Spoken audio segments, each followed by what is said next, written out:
Hello, everyone, and thank you for joining me for my virtual program today. My name is Joshua Beasley, and I am a librarian for the Gwinnett County Public Library.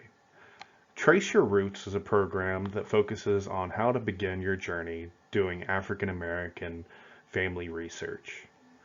Genealogy is difficult at the best of times, but it's especially hard when you're looking into your African American ancestors. There's a unique set of challenges and obstacles that African Americans face when doing genealogy research.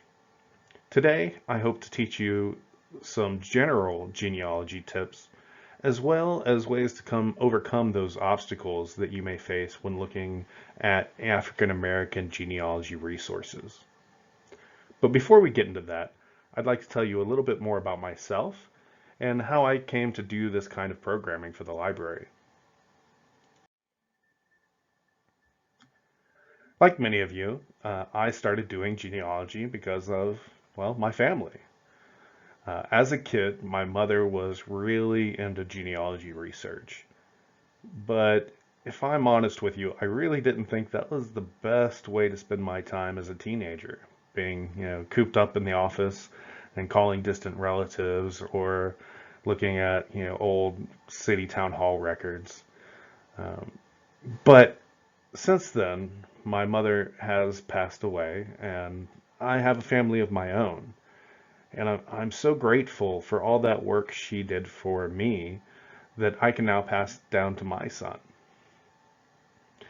How I started doing African American genealogy specifically was through my mother in law. She was trying to do some research and asked me for some help.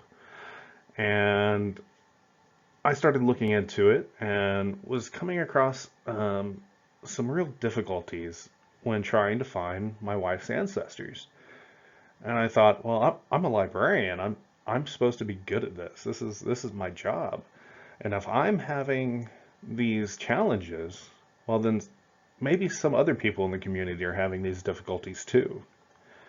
So I started to take notes on the ways I was able to overcome some of these issues and some of the resources I found along the way.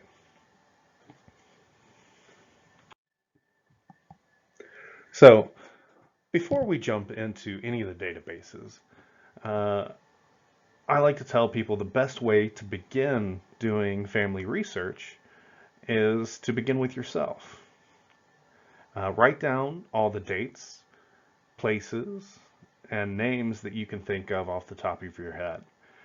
This is to help you build a good foundation when doing genealogy research. It's also a great time to gather oral history.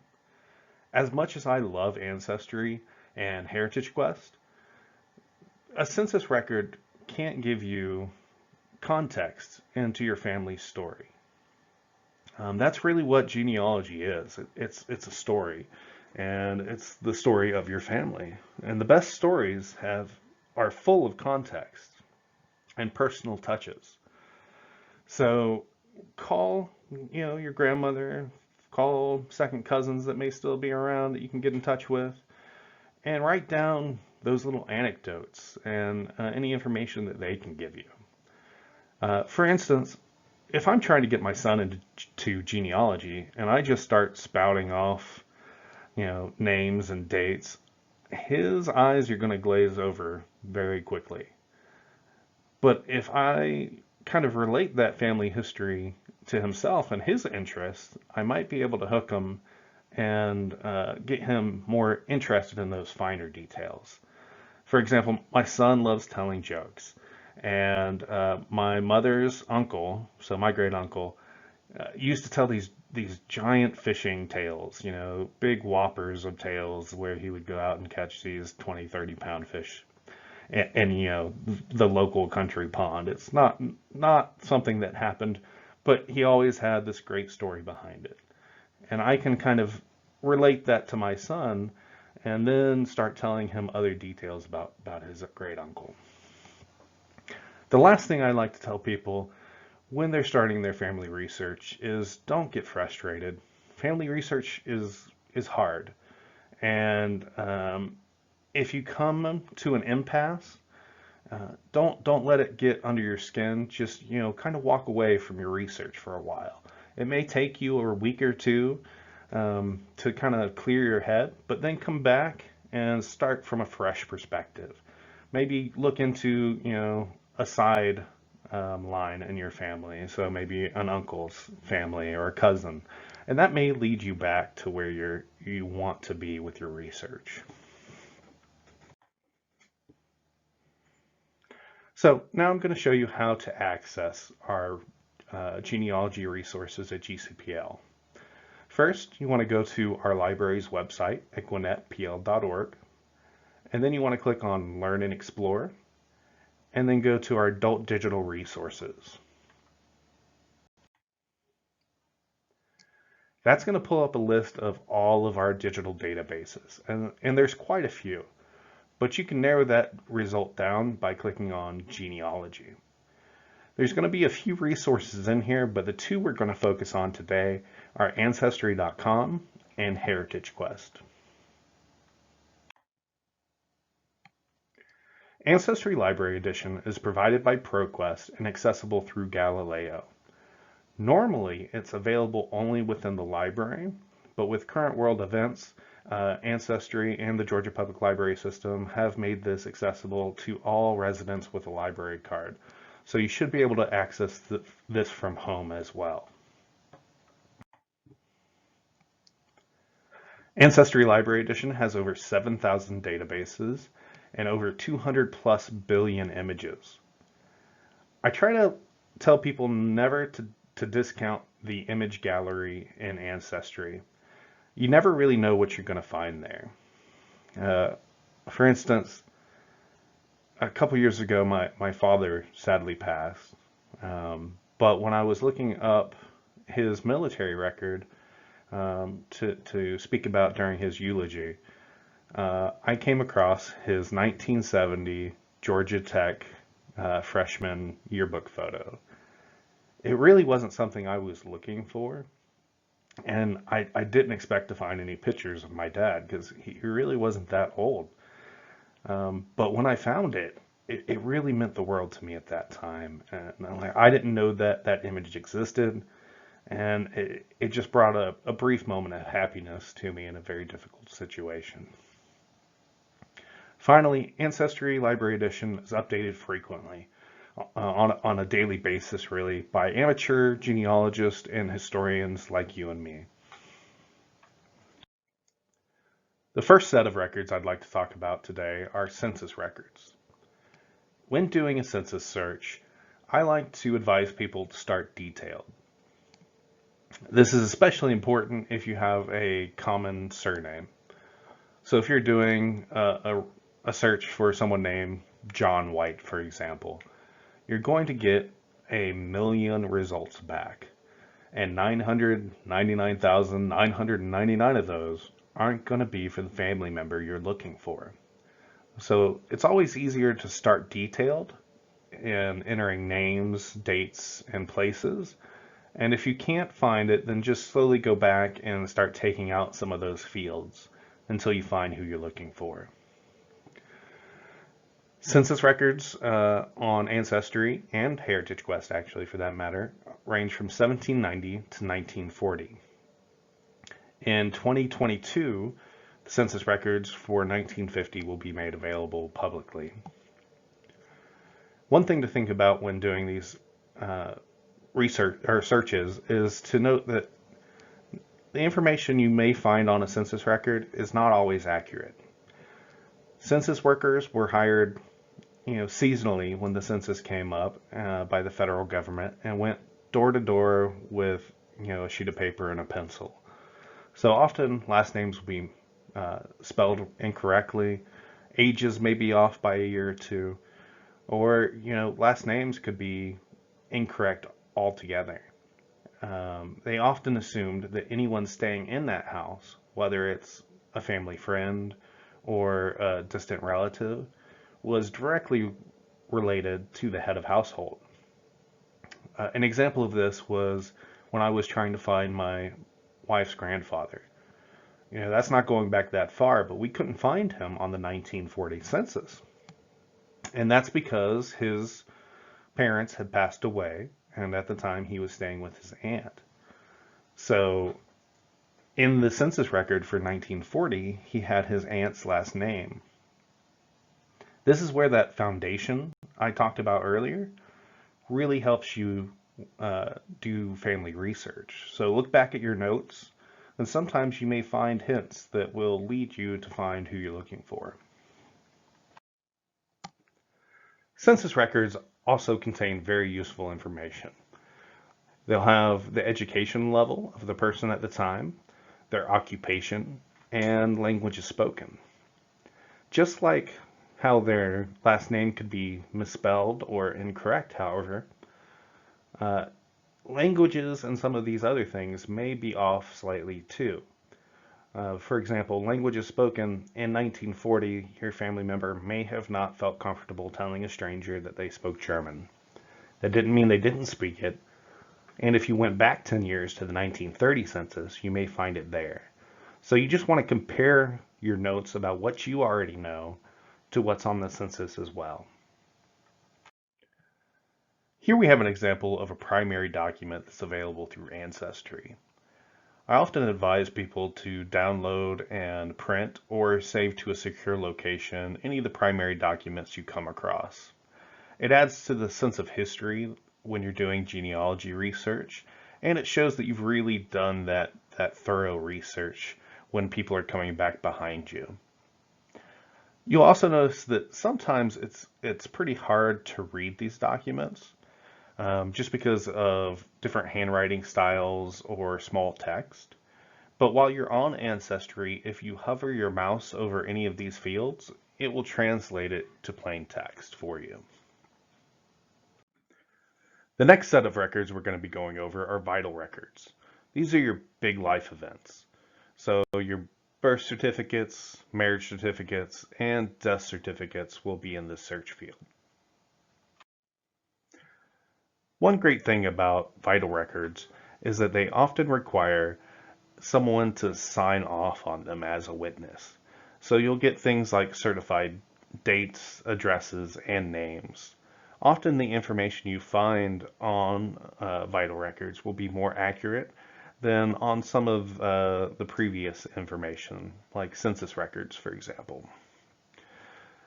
A downside to doing vital record searches is that often these documents may not exist. Until the 1940s, there was no federal standard for any of this information, so it was really collected on a state-by-state basis. So if you can't find, the marriage certificate, it didn't mean that these ancestors weren't married. It just means that that record didn't survive either the time period, through fires or floods or just getting lost, or the fact that it may have not existed in the first place, just because the state or the federal government didn't require it at that time. Military records through Ancestry are a great wealth of information. They contain things like draft, enlistment records, pension records, transfer records, medical records. There's just a vast array of information available.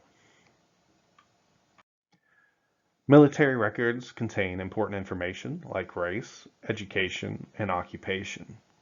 When doing research for my wife's grandfather, we found that on his military record, it listed him as working for the railway, which matched up with the family history that we knew because he kept working for the railway even after his time in service and retired there eventually. So it matches that foundational information that we've done already, and we can be sure that this information is the person that we're looking for. Another great source of information through Ancestry are family trees. Family trees are created by amateur genealogists and historians just doing their own family research. If you can find other people's family trees that include your ancestor, this is a great way to get a jump start on doing your family research. But because this is information gathered by amateur genealogists, you really want to take the time to verify the information that you find on their resources. In the middle here, you'll see a tab for sources. The more sources that they have in their research on their family tree, the better that information is, because each of those sources are actually a link to a primary document within Ancestry. So you can see in this example that they have several primary resources, and we can be fairly accurate that they've done the research that's required. Before we move on, I'd like to highlight a research aid that greatly helped me when doing African American family research. On Ancestry's page, there's a tab for Learning Center. Underneath that, there's ethnic subheadings and a African American research guide. This has a great wealth of information that can help you kind of overcome some of the more common obstacles when doing this research. There's also other good guides in this section, say for doing research on immigrants or doing research through church records, and even a tab for Native American family research. Your family is going to be very diverse, so these research aids can help you as you go down different paths to try to find your ancestors. So now we're going to jump into some of the specialty resources that Ancestry has available. The most important thing when doing African American research, or the hardest thing, is getting to that 1870 census record. For many African American ancestors, the 1870 census is really going to be the first census available that will list the majority of people living in the United States. Prior to that, if your ancestors were enslaved, they wouldn't be listed on the census record, but instead on what they call slave schedules. Slave schedules are more like a property manifesto, sadly, than a census record, and they don't contain a whole lot of information. But they can still be very useful when doing your family research. Before we go further, though, I want to highlight that not everyone was a slave. So still check prior census as they may come up on those records. For my wife's family, for example, we were able to go back 2 more generations on her mother's side, and still find them within the census records. So once you find your ancestor on the 1870 census, you want to write down 3 key pieces of information: their last name, their age during the census, and the county or city that they lived in. This is going to be information that we're going to use when looking up slave schedules. Here's another example of a primary document that I highly encourage you to save whenever you come across. For the 1860 slave schedules, we're looking for the slave owner and not your ancestor directly. We're going to take 2 key pieces of information that we found from the 1870 census: the last name of your ancestor and the county in which they lived. We do this search because many slaves, after they were freed, took on the last name of their slave owner, and they usually stayed within that same local area. When you do the search, hopefully you should only get a few individuals within that area with the same last name that owned any large amount of slaves.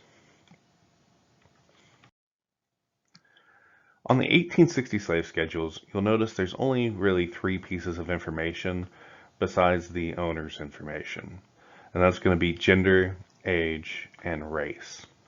So as we go through individuals with that last name that own slaves, what you're looking for is someone that matches the right gender, and that would be the correct age from that 1870 census minus 10 years. In this case, when we were looking for my wife's ancestor, there were only 2 individuals in the county that owned slaves with the same last name, and only one that owned more than just 1 or 2.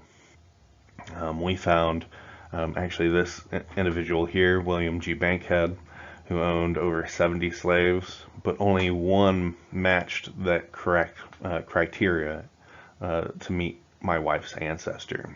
So we were pretty sure that this was the individual. You'll also notice when you're looking at the primary documents that it has race listed. And in this column, they list either a B or an M. B for black, M for mulatto, which is a derogatory term for a light skin or mixed slave. Here's a primary document example of the 1860 slave schedule. If you look, you can see that it has those 3 columns for age, gender, and color. Now we're going to talk about our special collections. Through Ancestry, there is a tab where you can search their special collections. You can use keywords to narrow those down, and there are hundreds of resources when doing your Ancestry for African American research. For this, use keywords like slave or African American. This will help you narrow it down. Now, I don't have time to go over all of these today, but I wanted to highlight some key collections that they have that can help you along your search. There's the slave insurance policies from 1640 to 1865. These don't have a ton of information, much like the slave schedules, but they do have maybe a couple more pieces of information, such as sometimes they'll have first names or special skills that the ancestor might have had, and that's because they would have to have been insured for more. There's also slave records from 1719 to 1820. These dealt with the trade or sale of slaves. About the same information as you would find on the slave insurance policies. Maybe a first name, a place where the sale took place, how much, and any special skills. From that transitioned to the slave manifest after the transatlantic slave trade was outlawed. These goes from 1807 to 1860. The thing about these, though, while they have much the same information as slave records, they also require that they have a place of origin for that slave, because they had to be proved that they were from either the Caribbean or the Americas. Well, the thing about slave traders is they're not the most honest or ethical of groups. So you may find some information that doesn't match your own information or your own family's story.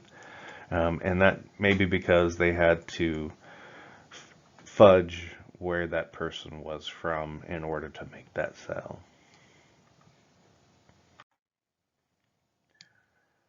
They also have the African American newspaper collection from 1829 to 1947.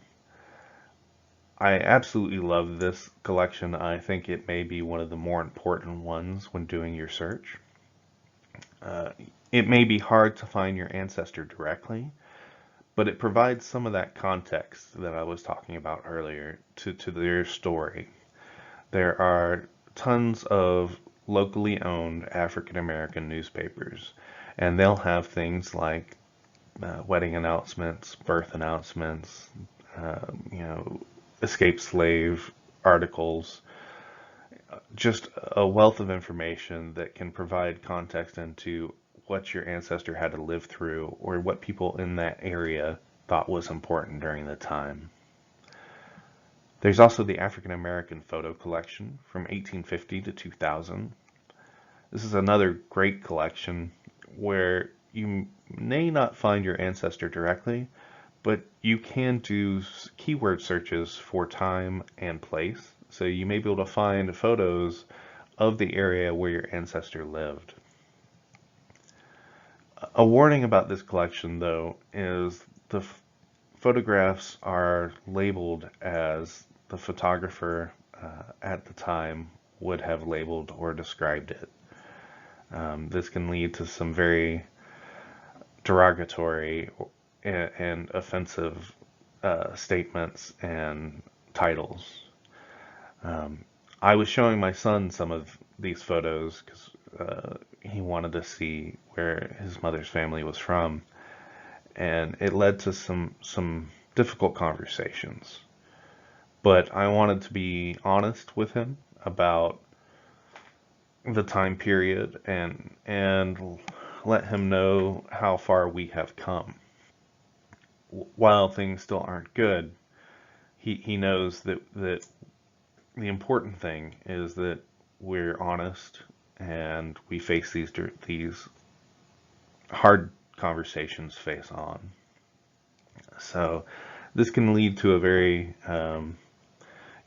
hard but fulfilling conversation with your family when you're sharing this information. Now we're going to talk about Heritage Quest. This is the second database. It's provided by ProQuest, also accessible through Galileo, and this is available at home all the time as well, just with your library card. Historical maps are one of the best resources on Heritage Quest. They're very thorough and they can help you when doing research when you've come to a place that you can't overcome. So sometimes when you're doing research into your family, you can't find that document, and that's because the name of the place you thought they lived had changed or was different at that time. So in this example, we have Georgia pulled up, and I have it on the tab for 1820. You'll see the lines in black are the county lines as they existed at that time with their names. And underneath, you'll see the white lines, and those are county lines as they are today. So if you can't find that ancestor, try to pull up these historical maps and see if the name has changed or if the border has been redrawn and they used to be in a different county. That could be a difficulty we're having. They have these maps from 1790 to 1920, and it's also just interesting from a historical perspective to kind of check how quickly things change in Georgia. In 1820, you'll see we have this huge swath of Indian lands, but if you click through 1830, 1840, 1850, they quickly disappear. Heritage Quest also is home to the Freedmen's Bureau. The Freedmen's Bureau was formed in 1865 by Abraham Lincoln to aid former slaves by giving them a place to bank and to take out loans for businesses or property. It went till 1871 where it closed because of mismanagement and financial problems. 29 out of the 37 records for these institutions still survive today, and this is a great wealth of information if you can find your ancestor here. You can see that they wanted to start a general store or purchase farmland. It kind of helps you know what their aspirations were. The downside to the Freedmen's Bureau is that there's not as many people as you would have hoped used this institution, and that just has to do with some economic and geographical realities of the time. One, with good cause, many African Americans didn't trust the government, and they also didn't have the resources in a lot of cases to purchase some property. The other big obstacle is that while 37 branches sound like a lot, this was spread across several states, and cars didn't exist then, so this would be a multiple days travel endeavor to set up a meeting at one of these places. So it was very difficult. But if you can find information here, it is very valuable. Sadly, at a certain point when doing African American genealogy, you really hit a roadblock where you just can't go any further. And for this, I recommend getting a DNA test. And it's hard for me to recommend a service that you have to pay for working at a library, um, but this may be at a certain point your only option to find out more information. There are multiple services. Um, Two of the most popular are 23andMe and Ancestry, and they can run from $800 to around 200 depending on what kind of services you want included. They can do DNA checks for genetic disorders or possible cancers, those kind of things as well. So that can make the cost go up. What's great about these is once you get it back, and I'm going to discuss 23andMe because that's the one we have personal experience with my family. You get a big folder, and it tells you, you're 23% this, and 50% this, and 17% this, what have you. The downside to that is with African American genealogy, it often just circles big swaths of area in Africa and says you're from this area with this much percentage. And often those areas can encompass multiple countries, and it won't tell you that, hey, you're actually from these people, or this was your last name, or this was your family. It won't go that far. But it can also help you doing modern family research as well. So when you get your information back, you get a kit number, and you can choose to make that number public to other people that have the same DNA markers that you have, someone that may be related to you. It won't list any of your personal information, but it will make it available that you can message someone else and tell you your relation to this person. For my wife, it was very eye-opening. She didn't find a distant cousin through this service. She found that she had a sister that she didn't know about. So her father left when she was probably around 2. And how do I put this politely? He was a bit of a wandering soul. So my wife had gone her whole life thinking that she was an only child, and to find out that you have a sister in your 30s kind of messed with her vision of who she was. So she reached out, and they connected on Facebook, and it turns out that she doesn't have one sibling, but 6. So her family just got a whole lot bigger, and that was something that was very hard for her to deal with at first. Now, I'm not saying that all of you are going to find, long lost siblings, but you may find a cousin or, an aunt or something that you can reach out to and then try to exchange other family stories with, maybe family photos, because these are going to be people that are interested in genealogy as well.